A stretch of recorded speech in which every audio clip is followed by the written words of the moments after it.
Hey, Weekly Walk viewers, happy Wednesday. Still in Florida, where I have officially realized every day is landscaping day. And while it is beautifully landscaped and very lush here, I don't think a day has gone by in my almost 5 months where I have not heard a leaf blower or a lawnmower, which you can probably hear in the background. But, anyways, just some random Wednesday thoughts for you. On to Weekly Walk News. This week, I'm catching up with Luke Jacobs, CEO at NCamp, OpenView's newest portfolio company, and we talk all things co-founders, family, how to really build your team successfully as a CEO and help them grow, and where Luke's favorite place in the US to visit is and how that actually ties in to the founding of NCamp. So check out the Weekly Walk and we'll see y'all soon. Bye guys.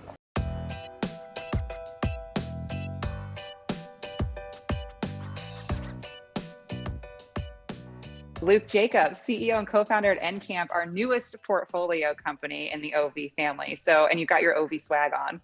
Yes. Thank you, Casey. So you're very well prepared for this walk. I'm very excited to have, or I guess our sit, and we're going to talk about where we are, but where we hike. This is more of a weekly hike. I'm glad we're not actually doing that because I've heard where we'd be hiking is a 9-mile drop in, and I'm not quite in shape for that. But okay, tell us a little bit before I get to my first official question, a little bit about NCamp. Yeah, so we're a business-to-business SaaS company in the environmental compliance space. We work with really companies of all sizes, although primarily biggest value in the enterprise segment. Kind of in a sentence, we help people understand, manage, and comply with applicable regulations using software and automation for reporting and record keeping. I love that. It's like you're kind of like doing good in the world while using technology. Yes, like the best of both worlds. I love that. All right, so you have you and two co-founders. Yep. When you're going about building a company, how do you pick a co-founder? And you know, in this your case, one is your brother, so that might make it easy. Maybe you were forced into that. No, I'm kidding. But what are signs that it's a good fit? You know, as people think about, should they bring on a co-founder? Should they bring on none, one, two? How did you go about thinking about that?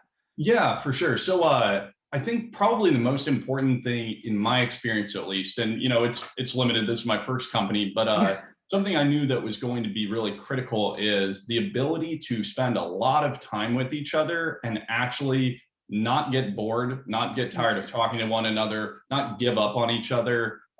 Because really, especially at the beginning, skills are important, but actually just solidarity and having other people who are going to be as obsessed with whatever you're trying to build as you are is critical. So yeah, my two co-founders, one is my brother. I have two brothers. One of them is a co-founder. They both work at NCamp actually. And then my other co-founder, Dan, we had been research fellows the summer before freshman year of college, actually. So I've known Dan at this point for about a decade. So, you know, a fair amount of it was like, Dan has great technical skills. You know, Sam was at Zenefits and then Datadog. You know, you're looking for people who actually like, you know, are thinking about startups and, you know, will be good co-founders, to be honest. But then outside of that, for me, it was just critical that I thought we could all, you know, jump in together and not get sick of each other before we got, you know, like even before you got it off the ground out or something, you know. So I think that played out pretty well. I think you know, we have a really good relationship, the three of us, which has been good.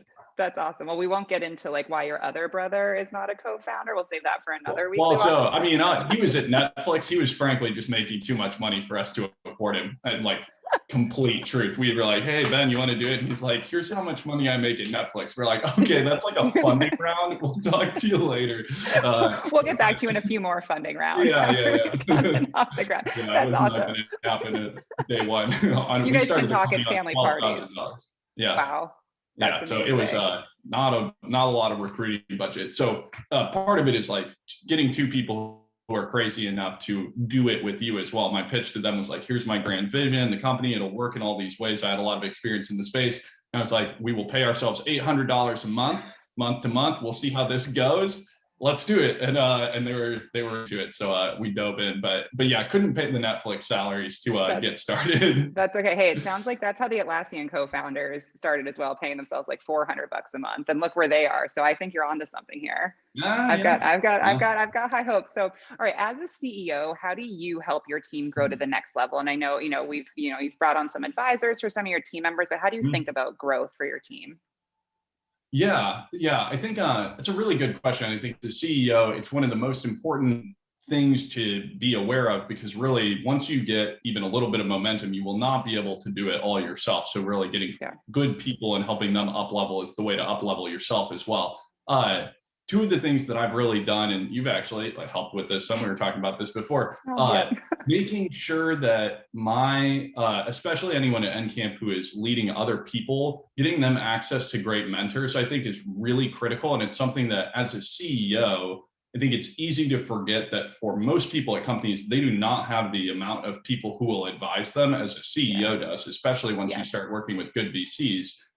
I have as many conversations with brilliant people as I almost have time to take them. That's very different than a lot of people in just kind of individual contributor, maybe moving up to director level, but internal early stage. So mentorship's critical. I think the second thing I do is really, I think is a useful strategy, is when you're making decisions, if you can tie back how you've made a decision to your values and your principles at the company, this makes it very explicit to the people around you how you're thinking, which helps them start using those same heuristics to actually make decisions for themselves. And I like to think that is a good way to perpetuate at least my decision-making process, which is one of the ways that we then can help other people in the company, kind of up level themselves without having to maybe take the full dive into starting a company and jumping into being a CEO. Yeah, and if you up level them, they up level the company, and everyone wins. It's a win-win. Exactly. Yes, and also,